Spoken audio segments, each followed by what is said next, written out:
Everyone, आज हम पढ़ेंगे एनसीईआरटी क्लास 8 ज्योग्राफी का चैप्टर 5 इंडस्ट्रीज। इस चैप्टर में हमें इंडस्ट्री किसके बारे में बताया गया है कि इंडस्ट्रीज कैसे वर्क करती है, उनकी वर्किंग का क्या प्रोसेस। स्टार्टिंग का जो पैरा है इसमें वे बताते हैं कि जिस नोटबुक में हम लिखते हैं वो कैसे आती है, उसका मैन्युफैक्चरिंग प्रोसेस कैसा होता है। वो अपनी लाइफ स्टार्ट करती है एक ट्री की तरह। उस ट्री को काटा जाता है और ट्रांसपोर्ट किया जाता है पल्प मिल को। फिर वहाँ से वुड जो होती है ट्री की उसको प्रोसेस किया जाता है और कन्वर्ट किया जाता है वुड के पल्प में। वुड का पल्प मिक्स किया जाता है केमिकल्स के साथ और फाइनली चेंज किया जाता है पेपर में मशीन्स के द्वारा। फिर जो वो पेपर होता है वो प्रेसिंग मशीन में जाता है जहाँ पर उसमें इंक लगाई जाती है और केमिकल्स की हेल्प से एक पेपर को पूरी तरीके से प्रिंट किया जाता है जिसमें लाइंस होती हैं और पेजेस को फिर उसके बाद एक साथ जोड़ा जाता है और फिर वो एक नोटबुक बन जाती है, पैक की जाती है और सेंड की जाती है मार्केट में सेल के लिए और फाइनली वो आज हमारे हाथों में पहुंची है। सेकेंडरी एक्टिविटी या फिर मैन्युफैक्चरिंग एक्टिविटी चेंज करती है रॉ मटेरियल को फाइनल प्रोडक्ट्स में जिनकी लोगों के लिए ज़्यादा वैल्यू होती है। और जैसे कि हमने देखा कि पल्प को चेंज किया गया पेपर में और पेपर को नोटबुक में, ये रिप्रेजेंट करता है दो स्टेजेस ऑफ मैन्युफैक्चरिंग प्रोसेस को। तो पेपर जो है वो बनता है पल्प से, क्लोथ बनता है कॉटन से। इनकी ज़्यादा वैल्यू होती है ईच स्टेज में मैन्युफैक्चरिंग प्रोसेस के। जो चीज़ों की वैल्यू वो बढ़ती जाती है। इस तरीके से जो फिनिश प्रोडक्ट होता है उसकी काफ़ी ज़्यादा वैल्यू होती है और यूटिलिटी मतलब यूज़ होती है रॉ मटेरियल से। अब इंडस्ट्री क्या होता है, एक इकोनॉमिक एक्टिविटी होती है। इंडस्ट्री मतलब इकोनॉमिक एक्टिविटी जो है वो कोई भी ऐसी चीज़ है जिससे पैसा कमाया जा सकता है। तो इंडस्ट्री कंसर्न करती है इकोनॉमिक एक्टिविटीज से, मतलब प्रोडक्शन ऑफ गुड्स से, किसी भी चीज़ को बनाना, मिनरल्स को एक्सट्रैक्ट करना, जैसे कि कोल को एक्सट्रैक्ट करते हैं हम ज़मीन से, आयरन ओर को एक्सट्रैक्ट करते हैं तो एक्सट्रैक्शन ऑफ मिनरल्स, और प्रोविजन ऑफ सर्विसेज मतलब सर्विसेज प्रोवाइड करना जैसे टीचिंग हो गया और बैंकिंग, इंश्योरेंस, टूरिज्म, ये सारी की सारी टर्शरी एक्टिविटीज़ हैं जिसको हम सर्विसेज सेक्टर भी कहते हैं। और फिर आगे हमें एग्जांपल दिए हुए हैं इसके। फिर क्लासिफिकेशन हम इंडस्ट्रीज़ की कर सकते हैं 3 बेसिस पे। एक तो रॉ मटेरियल के बेस पे, साइज के बेस पे और ओनरशिप के बेस पे।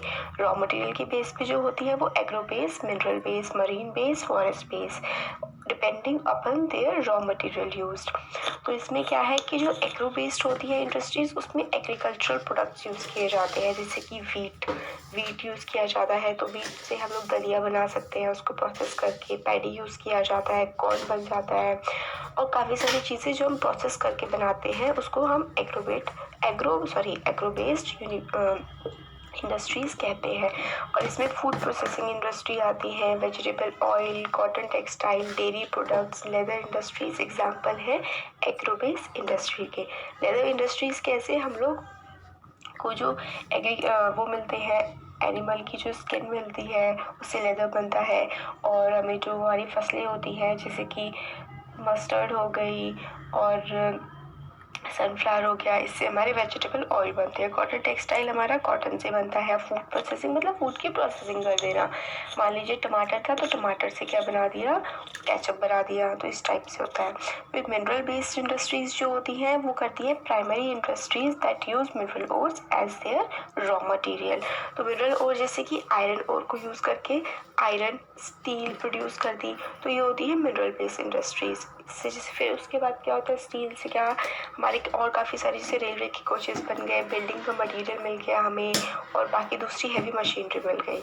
Marine based industries marine products use करती है, जैसे कि फ़िश का ऑयल निकाल लिया, मेडिसिन पे यूज़ कर लिया और जो सी फूड होता है उसको बना दिया, तो ये मरीन बेस्ड इंडस्ट्री होती है। फॉरेस्ट बेस्ड इंडस्ट्री जैसे कि हमारा पेपर जो अभी हमने पहले एग्जाम्पल देखा था, फार्मास्यूटिकल्स, काफ़ी सारी जो मेडिसिन होती हैं वो फॉरेस्ट के प्रोडक्ट से यूज़ करके बनाई जाती है। फिर हमारे घर का जो फर्नीचर है उसमें लकड़ी यूज़ होती है, वो लकड़ी कभी ना कभी एक पेड़ रही होगी। और जो बिल्डिंग्स बनती हैं उसमें ये फॉरेस्ट का काफ़ी मटेरियल यूज़ होता है। अब साइज़ के बेस पे देख लेते हैं। साइज़ जो है रेफर करता है कि कितनी कैपिटल इन्वेस्ट की गई है, कितना पैसा इन्वेस्ट किया गया है किसी भी बिजनेस को खड़ा करने में, कितने वहाँ पे लोग एम्प्लॉयड है और प्रोडक्शन कितना हो रहा है। तो साइज़ के बेसिस पे इंडस्ट्री जो है वो 2 पार्ट्स में क्लासीफाई की जा सकती है। एक है स्मॉल स्केल इंडस्ट्री और एक है लार्ज स्केल इंडस्ट्री। तो कॉटेज इंडस्ट्री जो होती है या फिर जिसको हम घर पे ही चला लेते हैं वो होती है एक स्मॉल स्केल इंडस्ट्री, जिसमें जो प्रोडक्ट्स मैन्युफैक्चर किए जाते हैं वो हाथ के द्वारा किए जाते हैं और जो आर्टिसंस होते हैं घर के ही लोग होते हैं स्पेशली जनरली जो वो प्रोडक्ट्स को मैन्युफैक्चर करते हैं। जैसे कि इसके एग्जांपल्स दिए हुए हैं कि बास्केट बनाना और पॉटरी बनाना और हैंडीक्राफ्ट बनाना, ये कॉटेज इंडस्ट्री के एग्जांपल है। स्मॉल स्केल इंडस्ट्रीज जो होती हैं वो उनकी कैपिटल मतलब उनमें पैसा भी कम लगता है और टेक्नोलॉजी का भी यूज़ काफ़ी कम किया जाता है एज़ कम्पेयर टू जो हायर इंडस्ट्रीज़ होती है। बड़ी इंडस्ट्रीज़ में टेक्नोलॉजी का काफ़ी ज़्यादा यूज़ किया जाता है, सुपीरियर टेक्नोलॉजी यूज़ होती है। जैसे कि सिल्क को वीव करना, फूड को प्रोसेस करना, ये इस टाइप की जो इंडस्ट्रीज होती हैं ये हमारी थोड़ी स्मॉल स्केल इंडस्ट्री होती है। एक तो होती है कॉटेज इंडस्ट्री, वो तो बिल्कुल बहुत ही छोटे स्केल की होती है। उससे फिर थोड़ा स्केल बढ़ता है तो हम लोग को फूड की प्रोसेसिंग इंडस्ट्रीज लग जाती हैं और फिर जो बड़ी और ज़्यादा लार्ज स्केल इंडस्ट्री होती है उसमें क्या होता है हैवी मशीनरी का यूज़ होता है। जैसे कि प्रोडक्शन ऑफ ऑटोमोबाइल्स मतलब कार की मैन्युफैक्चरिंग, बाइक्स की मैन्युफैक्चरिंग, ये होती है production of automobiles. Heavy machinery की यूज़ होती है इसमें और इसको हम कहते हैं लार्ज स्केल इंडस्ट्री। अब ओनरशिप के बेसिस पे क्या होता है इंडस्ट्री, उसको हम क्लासीफाई कर सकते हैं प्राइवेट सेक्टर और या फिर स्टेट ओन्ड या फिर प्राइवेट सेक्टर होता है जो किसी पर्टिकुलर लोगों ने ओन की होती है, पब्लिक सेक्टर होता है जो गवर्नमेंट ओन्ड होती है और एक होता है जॉइंट सेक्टर। जॉइंट सेक्टर में गवर्नमेंट के भी शेयर्स होते हैं और पब्लिक के मतलब प्राइवेट लोगों के भी होते हैं शेयर्स इंडिविजुअल्स की। और कोऑपरेटिव सेक्टर होता है कि बहुत सारे लोग मिलकर किसी एक कंपनी को चलाते हैं, जिसके एग्जांपल है अमूल, आनंद मिल्क यूनियन लिमिटेड, इसका हम दूध पीते हैं और बाकी सारे काफ़ी सारे प्रोडक्ट्स खाते हैं, वो एक कोऑपरेटिव है। तो पहले हम देखते हैं प्राइवेट सेक्टर इंडस्ट्रीज़ के बारे में। ये उनकी जाती हैं इंडिविजुअल्स मतलब कुछ लोगों के द्वारा या फिर कुछ ग्रुप ऑफ लोगों के द्वारा। पब्लिक सेक्टर इंडस्ट्री जो ओन की जाती है वो गवर्नमेंट के द्वारा ओन की जाती है, जैसे कि हिंदुस्तान एरोनॉटिक्स लिमिटेड और steel authority of India. Joint sector जो है वो ओन किया जाता है स्टेट के मतलब गवर्नमेंट के और कुछ लोगों के या फिर ग्रुप ऑफ लोगों के, जैसे कि मारुति उद्योग लिमिटेड, ये एक एग्जाम्पल है। कोऑपरेटिव इंडस्ट्रीज का एग्जाम्पल है जिसमें मैंने बताया अमूल है और एक सुधा डेयरी है। अब फैक्टर्स जिसपे मैटर करता है कि इंडस्ट्री की लोकेशन कहाँ होगी, तो ये हमें बहुत अच्छा चार्ट दिया हुआ है, ये हम लोग मेंस में लिख सकते हैं, यूपीएससी में बहुत इंपॉर्टेंट है, इसको एज इट इज बना सकते हैं। अगर factors that affect location of industries का एग्जाम्पल आपको आए और क्वेश्चन टाइप का कुछ आए तो लोकेशन ऑफ फैक्टर्स जो है रॉ मटेरियल सबसे ज़्यादा इंपॉर्टेंट फैक्टर है। रॉ मटेरियल ही बेसिक होती है, किसी भी चीज़ का बेस होता है किसी भी इंडस्ट्री को बनने का।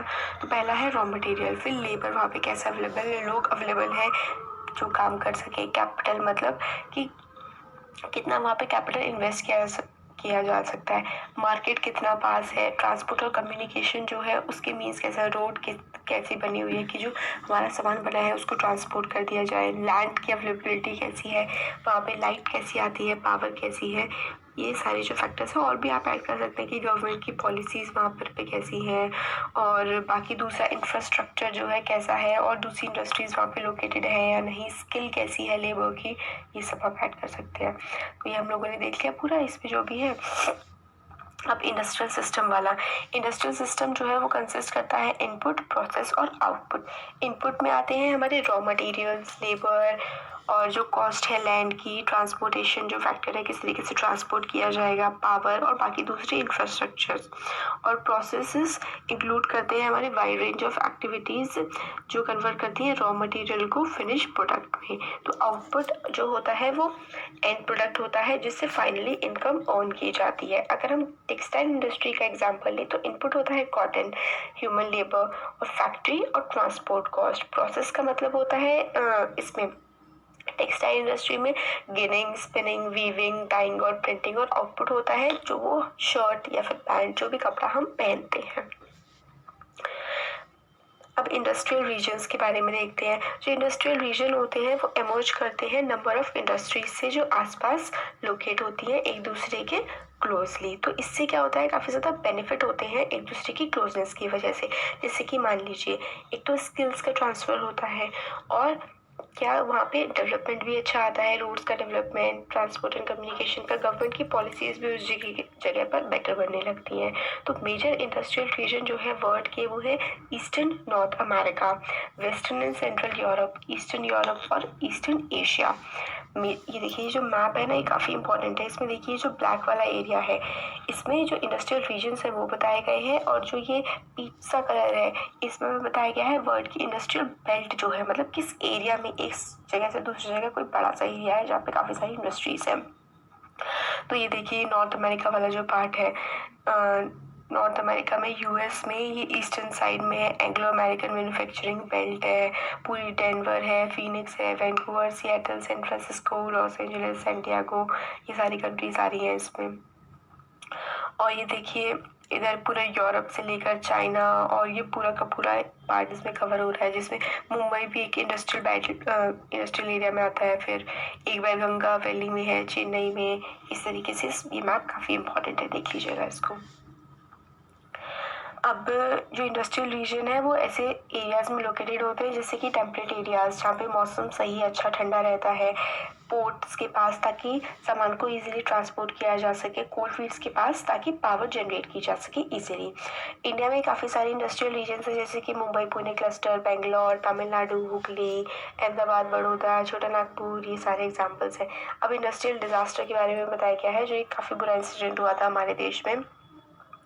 इसमें क्या हुआ था 3 दिसंबर 1984 को अराउंड रात के जो 12:30 बजे क्या जो टेक्नोलॉजी थी टेक्नोलॉजिकल एक्सीडेंट था कि हाईली पॉइजनस जो गैस थी मिथाइल आइसोसाइनेट, जिसको शॉर्ट में MIC कहते हैं, अलॉन्ग विद हाइड्रोजन साइनेट, जो ये सब क्या हुआ था रिलीज हो गई थी ये गैसेस पेस्टिसाइड फैक्ट्री से जिसका नाम था यूनियन कार्बाइड, और जिसमें अराउंड डेथ हुई थी, जो डेथ टोल था वो 3598 था। और जो थाउजेंड्स जो लोग सरवाइव किए थे उनको भी काफ़ी ज़्यादा प्रॉब्लम्स हो गई थी, जैसे कि ब्लाइंडनेस, अंधे हो गए थे लोग, इम्यूनिटी सिस्टम ख़राब हो गया था, ऑलमोस्ट इम्पेयर्ड हो गया था, गैस्ट्रो इंटेस्टाइनल डिसऑर्डर्स हो गए थे। और जो एक्सीडेंट हुआ था एक और इंसिडेंट के बारे में बताते हैं कि 23 दिसंबर 2005 में हुआ था, गैस वेल से जो गैस बाहर आ गई थी गुआकुहो चोंगकिन चाइना में 253 पीपल की जो है डेथ हो गई थी, और फिर काफ़ी ज़्यादा कोई 60,000 को इवैक्यूएट कर लिया गया था, काफ़ी लोगों की डेथ हुई थी क्योंकि वो एक्सप्लोजन के बाद भाग नहीं पाए थे। तो मतलब ये इंडस्ट्रियल डिजास्टर्स के हमें एग्जाम्पल दिए हुए हैं।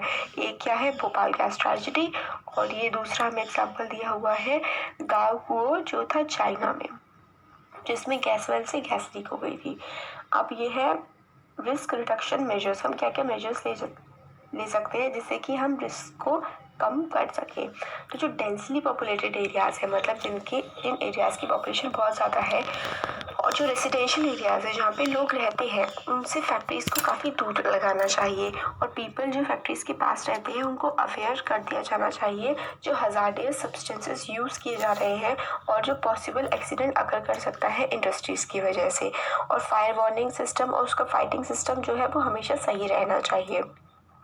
स्टोरेज कैपेसिटी जो होती है टॉक्सिक सब्सटेंसेस की, उनको हमेशा लिमिटेड ही रखना चाहिए, कम से कम रखना चाहिए। और पॉल्यूशन जो डिस्पोज किया जाता है एनवायरनमेंट में इंडस्ट्रीज़ के द्वारा, उसको भी ट्रीट करके बाहर रिलीज करना चाहिए, और उसके फंक्शंस पे भी इम्प्रूवमेंट आनी चाहिए कि कम से कम टॉक्सिस एनवायरनमेंट में रिलीज किए जाए।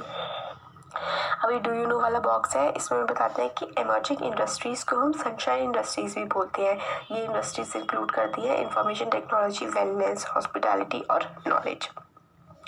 डिस्ट्रीब्यूशन ऑफ मेजर इंडस्ट्रीज़, जो मेजर इंडस्ट्रीज़ हैं वर्ल्ड की, जैसे कि iron and steel industry, textile industry, information technology industry.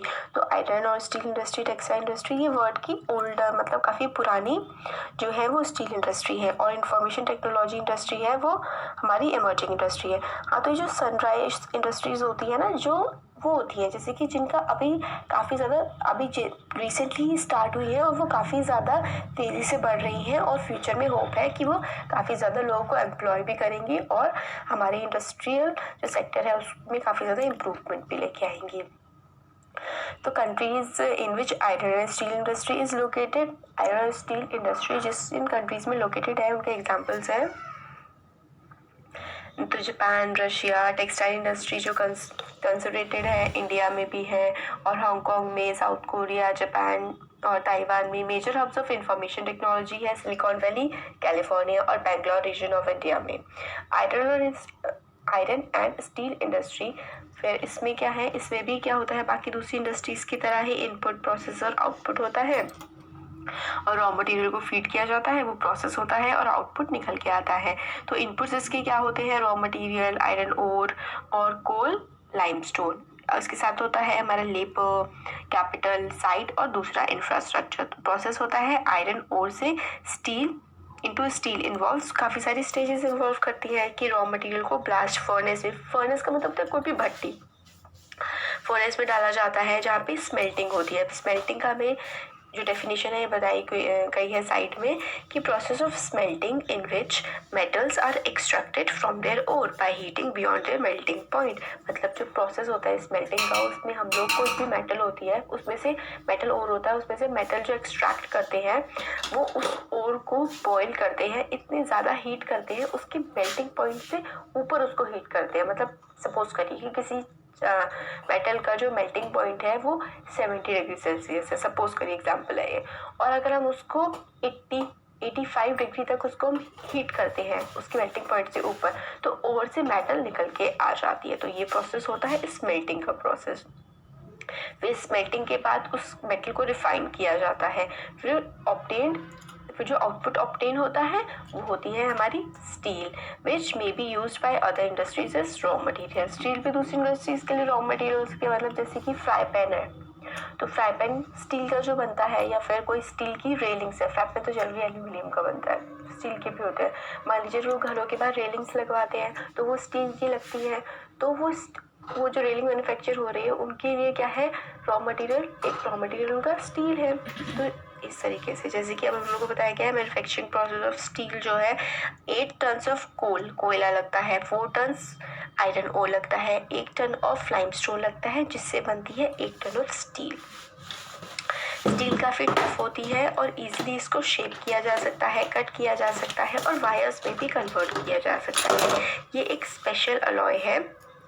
Special alloys of steel can be made by adding small amount of other material. मतलब steel से दूसरे alloys भी बनाए जा सकते हैं अगर हम उसमें एल्यूमिनियम, निकल या फिर जो कॉपर है वो बन सकते हैं स्टील से, अगर कुछ अलॉय ऐड किए जाए इसमें। तो अलॉय जो स्ट्रेंथ प्रोवाइड करते हैं और हार्डनेस देते हैं और इसको रस्ट से भी बचाने की एबिलिटी देते हैं। जो स्टील है वो उसको बोला जाता है बैकबोन ऑफ मॉडर्न इंडस्ट्रीज।